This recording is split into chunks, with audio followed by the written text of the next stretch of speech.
আসসালামু আলাইকুম। আপনারা সবাই কেমন আছেন? আলহামদুলিল্লাহ আমি ভালো আছি। আজ আমি তেলের পিঠা বানিয়ে দেখাবো। পরিমাণ মতো চালের গুঁড়ো নিয়েছি, ময়দা নিয়েছি পরিমাণ মতো, স্বাদ মতো লবণ দিয়েছি, চিনি স্বাদ মতো দেব, খেজুরের গুড় দেব।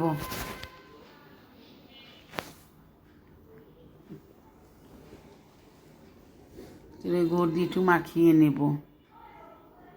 কুসুম গরম পানি দিয়ে আমি মাখাবো।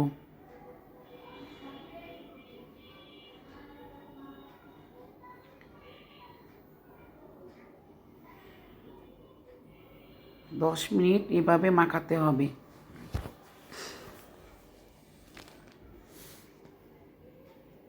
এভাবে মাখালে পিঠাটা নরম হবে, তুলতুলে হবে, খেতে ভালো লাগবে।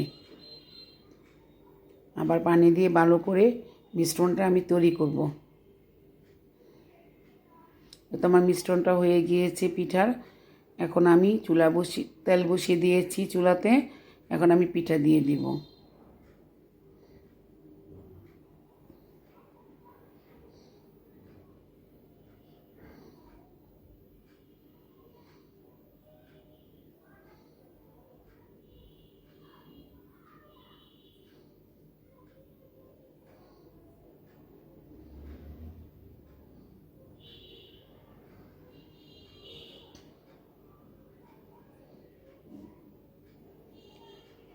পিঠাটা দেখেন কীভাবে ফুলেছে।